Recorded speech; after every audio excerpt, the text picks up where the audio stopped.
네, 여러분 반갑습니다. 울산 현대해상 이규헌입니다. 이규헌의 보험통신 제241화고요.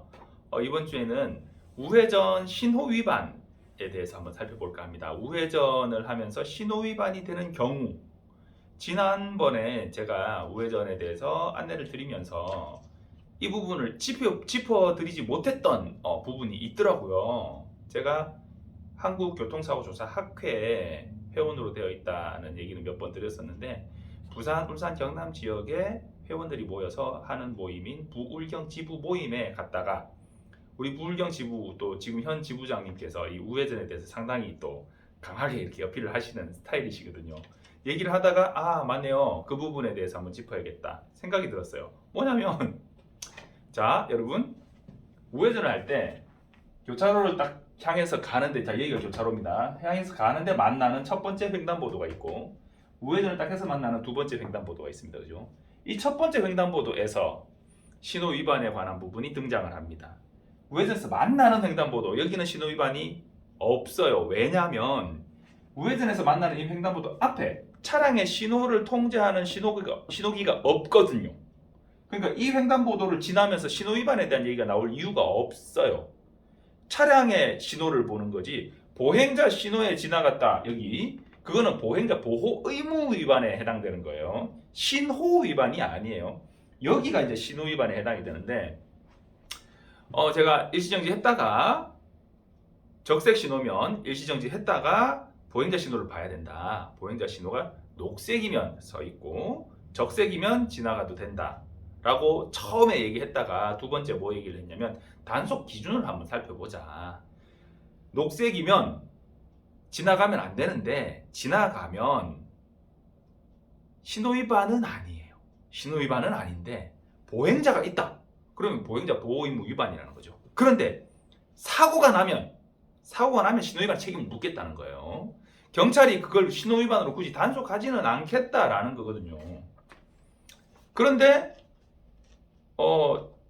교통사고 조사학회 부울경 지부 우리 부산 지부장님께서 뭐라고 하셨냐면, 부울경 지부장님께서 안 쓰고 그냥 가는 거 어떻게 돼? 이제 근데 그 얘기는 안 했거든. 자, 교차로 접어드는데 전방에 적색이에요. 그러면 정지선이 있거나 횡단보도가 있거나, 횡단보도고 정지선이고 아예 아무것도 없거나 뭐가 됐든 적색이면 일단 횡단보도만 있으면 횡단보도 앞에, 횡단보도와 정지선이 다 있으면 정지선 앞에, 정지선만 있으면 정지선 앞에, 아무것도 없으면 교차로 진입하기 전에 일시정지를 해야 됩니다. 그죠?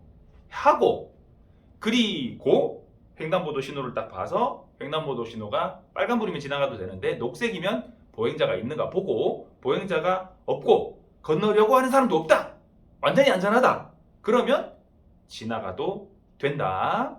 이거 갖고 신호위반 단속 안 한다. 근데 안 섰어. 안 쓸 거라고 생각도 못하고 나는. 근데 저도 이렇게 다니다 보면, 저는 요즘 어지간하면 적색이면 적색인데 횡단보도 신호가 아닐 때 있잖아요. 그럴 때 그냥 이렇게 안 서고 통과하는 경우가 있었던 것 같아요. 저도 서야 되는데 안 서고 통과, 저도 그렇게 사실 뭐 하는 경우가 있네요. 자, 어쨌든 그러면 안 돼요. 적색 신호일 때 정지선을 안 서고 통과했다, 그 순간 신호위반이에요. 횡단보도 신호와 별개로 적색인데 정지선을 안 서고 지나갔다, 교차로 이제 접어들었다, 뭐 횡단보도 신호를 받든 안 받든, 예를 들어 횡단보도 신호가 빨간불이고 전방에도 적색인데 안 서고 그냥 지나갔다, 우회전을 돌리는데 옆에 횡단보도 신호에 횡단보도 신호도 빨간불이다, 그냥 갔다, 그럼 이 경우 어떻게 되는 거냐? 신호위반입니다. 자, 왜 신호위반이냐? 도로교통법 시행규칙 개정된 내용 제가 말씀드렸어요. 우회전에 대한 규정이 명문화되면서 매우 정확하게 문구가 정리가 됐죠. 뭐라고 되어 있냐면, 우회전하려는 경우 정지선, 횡단보도 및 교차로의 직전에서 정지한 후 일단 정지하고, 그리고 신호에 따라 진행하는 다른 차량의 교통을 방해하지 않고 우회전할 수 있다라고 되어 있거든요. 그러니까 일단은 적색이면 일단은 정지해라. 네가 우회전을 하려고 하더라도 일단 정지해라. 직진하려고 하는 차는 당연히 정지하잖아요. 맞잖아요. 녹색이라야 직진할 수 있는데 빨간불이면 당연히 서잖아요. 그것처럼 우회전하는 차도 일단 적색이면 일단 서라. 섰다가 횡단보도 신호가 아니야. 처음 만나는 1번 횡단보도요. 횡단보도 신호가 아니야. 그러면 우회전 돌려라. 녹색이야. 그러면 일단은 서가지고 보행자가 있나 없나 확인하고 없다. 안전하다. 그러면 예외적으로 원래는 가면 안 되는데 1번 횡단보도 녹색이면 원래는 가면 안 되는데 예외적으로 보행자가 없다. 그러면 막 원활한 교통의 흐름을 위해서 지나가도 된다. 굳이 그것까지 신호위반으로 단속하지는 않겠다. 다만 가도 된다 했지 너 그 뭐 사고 나는 것까지 주의 안 하고 막 가도 된다는 얘기는 아니다. 그렇게 가는데 저쪽에서 직진 혹은 저 맞은편에서 좌회전 자기 신호에 따라서 진행하는 차고 사고 나면 그러면 너 신호위반 책임을 진다. 그러니까 조심해서 가라. 보행자만 볼 게 아니고 신호에 따라 진행하는 차까지 살펴서 가라. 섰다가 가야 되는데 안 서고 그냥 돌렸다? 신호위반이라는 거예요. 자, 여러분 신호의 표시에서 신호기 표시에서 그런 교차로 가끔씩 있어요. 사거리 교차로에서 이쪽은 황색 전멸 깜빡깜빡, 이쪽은 적색 전멸 깜빡깜빡. 여기서 이 안에서 사고가 났는데 신호 없는 교차로라고 사람들이 얘기를 하거든요. 신호 없는 교차로. 그게 아니라 여기는 전멸 신호가 지시하는 교차로예요. 전멸 신호가 있는 교차로. 신호 없는 교차로 아니에요. 그래서 경찰 신고됐을 때 이 적색 전멸에서 진행하는 차량이 일시정지를 하고 일시정지 후에 안전을 확인하고 나름대로 확인한다고 하고 진행을 했는데 황색 진행하는 차를 내가 미처 못 봐서 본다고 봤는데 좌측 살피느라 벌써 이렇게 오고 있는 걸 못 봐서 가다가 사고가 났다. 그러면 이거는 그냥 일반 사고예요. 그런데 적색 전멸에 일시정지하지 않고 논스톱으로 그냥 달렸고 황색이도 논스톱으로 달렸다. 그러면 황색은 주의 의무 위반인데 그러니까 황색 전멸, 적색 전멸은 신호 위반에 책임을 집니다. 신호 위반 됩니다. 적색 전멸인데 정지선에 안 서고 논스톱으로 들어갔다? 신호 위반입니다. 아시겠죠? 우회전도 마찬가지. 전방에 적색인데 정지선에 안 서고 논스톱으로 들어갔다. 그러면 신호 위반인 거야. 그래서 교차로 가기 전에 만나는 1번 횡단보도 여기서 녹색인데 사람을 쳤다. 안 서고 쳤다. 그러면 신호 위반에 보행자 보호의무 위반까지 들어가는 거죠. 아시겠죠? 우회전할 때 이것만 기억하시면 됩니다. 전방에 적색이다. 일단 서라. 서서 지나가도 되는 경우는 어떤 경우냐? 횡단보도 신호가 빨간불이에요. 그럼 지나가도 돼요. 이 정지선을. 횡단보도 신호가 녹색이에요. 그러면 일단은 서 있어요. 일단은 서 있는데 보행자도 없고 건너가는 사람도 없는데 한 15초 남았는데 여기 숫자 넘어가잖아요. 15초 남았는데 뒷차가 빵빵거리든가 말든가 그러지는 마라. 예, 보행자도 없고 건너려는 사람도 없고 충분히 안전하게 확실하다면 그렇다면 지나가도 된다. 다만 그렇게 지나가더라도 정상 신호에 진행하는 차의 통행은 주의하면서 사고 안 나게 걔들이 우선이고 사고 나면 나 신호 위반이니까 주의하면서 가야 된다. 그리고 우회전하다 딱 돌아서 만나는 이 두 번째 횡단보도 요거는 요 보행자 신호만 잘 보면 된다. 일단은 여기가 보행자 신호가 빨간불이면 일시정지 의무는 없다. 그냥 지나가도 된다. 녹색이면 일단 서고 사람 없는 거 확실하지? 내가 이렇게 돌아오면서 봤는데 사람 없던데 건너려는 사람도 없지? 확인하고 가야 돼. 잠깐 섰다가 가야 된다. 정말 없더라도 그거 우회전할 때는 원래 속도가 많이 낮잖아요. 잠깐 섰다 가더라도 크게 시간을 더 잡아먹고 막 그러지 않거든요. 운전 습관의 문제입니다. 습관의 문제. 제가 처음에서도 얘기할 때 저도 말씀드렸잖아요.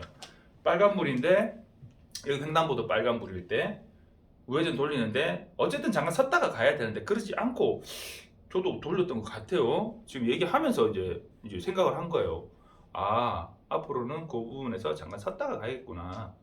근데 사실 속도가 매우 낮은 상태이기 때문에 잠깐 섰다가도 큰 의미 없어요. 뭐 섰다가 기름 많이 든다고 아이고 개똥이나 거기 조금 더들 그 진짜 병아리 눈물만큼의 기름값 없어가지고 막 걱정할 것 같으면 차 안 몰고 다녀야지. 그 정도면 안전하게 다닙시다. 안전하게. 적색이면 일단 서야 된다. 주의하시면 되고요. 그리고 적색전멸 주의하세요. 적색전멸이면 깜빡깜빡깜빡 하는 거 별 생각 없이 다니시는 분들 가끔 있어요. 그렇게 사고 나시는 분들 많아요. 그래가지고 신호위반 사고 나가지고 경찰서 가가지고 막 난리치는 분들 제가 많이 봤거든요. 그래서 제가 뭐 그 조사도 같이 해주고 합의도 막 같이 옆에서 막 좀 조언도 많이 해드리고 막 이랬었는데 주의하셔야 돼요. 형사처벌됩니다. 자, 두 번째, 고객님들이 그런 얘기를 하세요. 예전에 다뤘던 주제긴 한데 그 종합보험으로 보험을 넣어주세요 이렇게 얘기를 해요. 그럼 제가 그러죠. 제 고객 중에 책임보험만 드신 고객은 없거든요. 가끔 오토바이 몇 대 빼고는. 오토바이도 종합보험 됩니다. 가급적이면 종합보험으로 가입하시고 제가 말씀드려요. 근데 종합보험으로 넣어달래요. 무슨 말이냐면 일반인들의 머리에 종합보험은 이제 아무나 운전할 수 있는 그 부분을 종합보험이라고 표현하시는 경우가 있더라고요. 자동차 보험은 기본적으로 기본이라고 표현합니다. 문구가 기본이에요. 기본이 뭐냐면 아무나 운전면허증만 있으면 다 운전해도 되는 그게 기본입니다. 자동차 보험 기본 이렇게 뽑으면 보험료가 아주 비싸죠. 그런데 여기에 이제 한정을 걸어서 보험료를 낮추는 겁니다. 자, 보험료가 비싸요. 아무나 누구든 면허만 있으면 그냥 운전해도 되는 거. 자, 그게 누구나의 전연령입니다. 누구나의 전연령. 그게 기본이에요. 누구나가 기본이에요. 그런데 여기다가 누가 운전할 건데 그거랑 몇 살이 운전할 건데 이 두 가지가 있는데 누가 운전할 건데다가 한정을 거는 거예요. 자, 요거는 나 혼자 운전해. 제일 범위가 작은 거죠. 혹은 우리 부부만 운전해. 혹은 우리 애들하고 우리 가족만 운전해. 혹은 나하고 우리 아버지하고 이렇게 우리 가족만 운전해. 가족 한정. 혹은 부부의 자녀 하나, 부부 플러스 자녀 1, 뭐 이런 식으로 가족이랑 한 명 더 뭐 이런 식으로 한정을 짓는 거예요. 누가 운전하는 건지. 그러면 아무나 운전하는 것보다는 범위가 줄어드니까 보험료가 낮아지겠죠. 자, 예를 들면 뭐 부부 한정 이렇게 했어요. 두 부부가 나이가 만 48세가 다 넘어요. 그러면 연령 한정이 요즘 현대해상 기준으로 다른 회사는 조금씩 다를 수 있는데 제일 연령 한정 작은 게 전연령이에요. 그러니까 만 18세 넘어서 운전면허 땄다가 원동기는 15세 넘으면 딸 수 있는데 운전면허증 1종 2종 그거는 18세 이상부터 딸 수 있죠. 넘어서 운전면허증만 있으면 일단 운전할 수 있게 전연령. 우리 애가 이제 고등학교 막 졸업했는데 만으로 아직 20도 안 됐어요. 근데 차를 못 대. 그러면 전연령으로 해야죠. 보험료 엄청나게 비쌉니다. 자, 그런데 거기서 20살, 21살, 22살, 24살, 26살 이렇게 한정이 쭉쭉 올라가요. 나이가 올라갈수록 보험료가 어떻게 될까요? 낮아져요. 왜냐? 한참 못 모르고 이렇게 젊을 때 운전하는, 어릴 때는 아니죠. 그죠? 뭐 20 넘었으면. 자, 뭐 못 모르고 이렇게 운전하는 것보다 나이가 조금씩 많아지면서 운전이 조금씩 더 조심스러워지고 사고율이 더 줄어들더라라는 거죠. 나이 먹고도 정신 못 차리는 사람들 많은데 평균으로 놓고 보면 그렇더라 해서 30세, 35세, 43세, 48세까지 있습니다. 그러면 제 차 같은 경우에 부부 한정에 48세 이상 이렇게 돼 있거든요. 그거로 만 나이에요. 그렇게 하면 아무나 나이 상관없이 운전하는 것보다 보험료가 대폭 낮아지겠죠. 그렇게 한정을 정해서 운전을 할 수 있게 하는 게 운전 한정, 연령 한정입니다. 그런데 부부 한정으로 해놨는데 우리 큰아들도 면허가 있고 군대 갔다 와 이제 요번에 제대했거든요. 그럼 얘가 만약에 엄마 차를 그냥 슥 몰고 나갔어요. 그러면 어떻게 되냐? 뭐가 위배가 돼요? 운전 한정, 부부만 운전한다 했잖아. 근데 자녀가 운전했잖아. 운전 한정 위배. 연령도 48세로 되는데 48세 안 되잖아요. 연령 한정 위배. 그러니까 종합보험이 안 되는 거예요. 이게 종합보험이에요. 대인 무한으로 들고 이게 이제 종합보험이에요. 근데 그게 안 되면 어떻게 돼요? 책임보험만 해당되고 얘는 경찰서 가게 되면 형사처벌 받고 이렇게 되죠. 그래서 정말 주의하셔야 될 게 뭐냐면 부부 한정으로 보험을 들어놨는데 애들이 면허증을 땄어요. 운전할 일이 없어. 정말 진짜 운전할 일이 없어. 그러면 모르겠는데 가끔이라도 얘가 운전을 하는 경우가 있어요. 어디 갈 때 뭐 지금 운전하기도 하고 그래가지고 담당자한테 전화해가지고 예를 들어서 뭐 이번에 주말에 이틀 우리 애가 운전할 수 있게 좀 변경해 주세요. 이런 거를 하는 집이야.